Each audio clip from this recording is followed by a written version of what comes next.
ওই নৌকার মধ্যে কিছু কাউয়া ঢুকছে, কাউয়া বিদায় করার লেগে এই গোলমাল খাইছে। এখন কইতে পারেন যে কাউয়া কারা?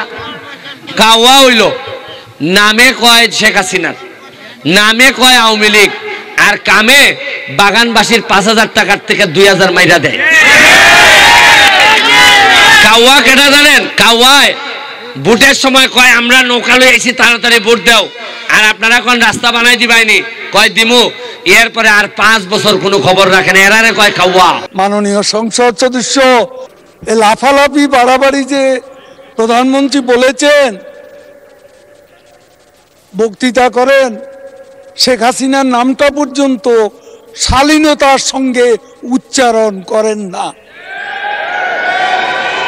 করেন হাসিনা হাসিনা, আমরা ছাড় দিচ্ছি, কিন্তু মনে রাখবেন বাড়াবাড়ি করলে ছেড়ে দেব। মাননীয় সদস্য জনাব সৈয়দ সাইদুল হক হবিগঞ্জ 4 সম্পূরক প্রশ্ন। কালকে আপনারা ফেসবুকে দেখছেন নি 100 কোটি টাকা 196 কোটি টাকা মাইরা 2 বেটি জার্গা কানাডা কোর্টে লই আইছে। আমি ভিডিও অন করিয়া কইছি ওই দেখুন বেটি 2 টাকা লই জায়গা, একদিনে 80 লাখ মানুষে দেখছে। ওই ওসি আছে একলা রমনা থানার, আর টাকা শহর সম্পদ, কেউ মারতে না এর বিরুদ্ধে। আমি গিয়া কাগজ লিয়া গিয়া কইছি আমি ওসির বিরুদ্ধে দাঁড়াইছি, তার তদন্ত হোক, তার যদি সম্পদ পাওয়া যায় তার জেলে দেওয়া হোক। বাধ্য হয়েছে দুদক দুর্নীতি দমন কমিশন আমার অ্যাপ্লিকেশনের উপর নিতে। আমার এই ওসি এমন কোনো ভাবে নাই তদবির করছে না, প্রেসার পর্যন্ত আমারে দিছে। আরে আমি তো সোনারঘাট লিয়া খেলি না, আমি খেলি সারা বাংলাদেশের বিরোধিতা যারা করে এরার বিরুদ্ধে খেলি। আমি ওসিরে কইছি এটা ফেসারে খাম হইতো না রে ভাই, আমি সোনারঘাটের ফুলা, আমার সারা শরীরের মধ্যে মাংসের চেয়ে খুলজা বড়, সর্বোচ্চ মারবাই এমনি আমারে। আর যারা মারতায় না এরা কিটা বাঁচবো না তা সারা জীবন।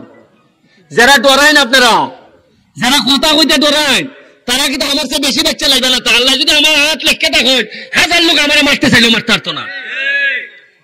ভিতর থেকে কথা বার করুন, যারা 2 নম্বরই করে কথা বার করুন, নাইলে এমনও বাঁচতা না। চা বাগানের শ্রমিকরা কইয়া ইসলাম যে আরে তোমরা আন্দোলন করো, যা লাগে আমি দিব খানি, 120 টাকা মজুরিতে এমনই মরবাই, তাইলে মরার আগে একটা আন্দোলন কইরা দিয়া মইরা যাও যাতে 300 টাকা হয়।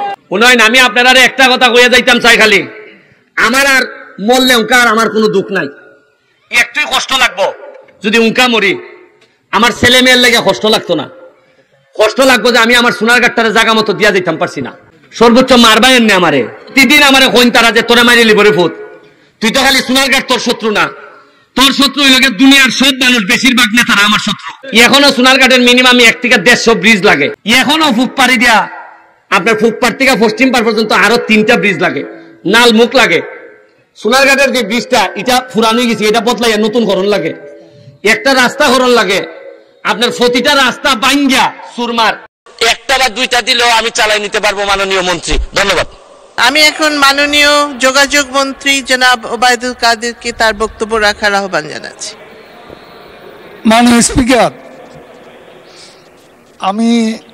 মাননীয় স্পিকার, আপনিও বোধ ভুলক্রমে, আমি এখন যোগাযোগ মন্ত্রী নই, যেটা আমাদের বিরোধী দলের সদস্যরা, আমি সড়ক ও সেতু মন্ত্রী, সড়ক পরিবহন ও সেতু মন্ত্রী। হ্যাঁ, এটাই হলো শুদ্ধ। এখন দেখলাম তারা এটাও জানে না। আমাকে আপনি তো যোগাযোগ ছাড়া কথাই বলেন নাই সব সময়। এই লাফালাফি বাড়াবাড়ি যে প্রধানমন্ত্রী বলেছেন,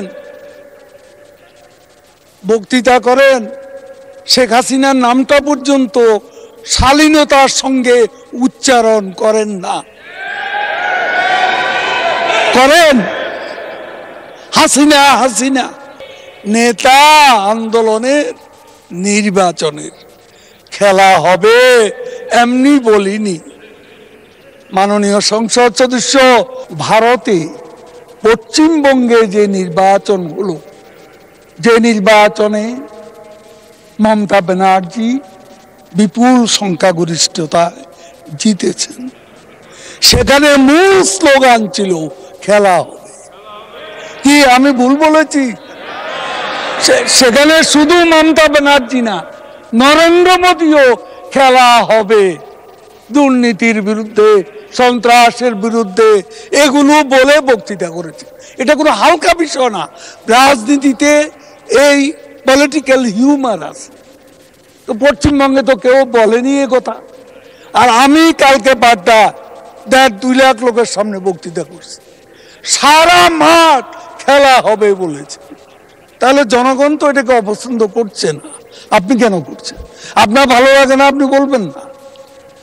আমি বলবো এটা একটা পলিটিক্যাল স্লোগান।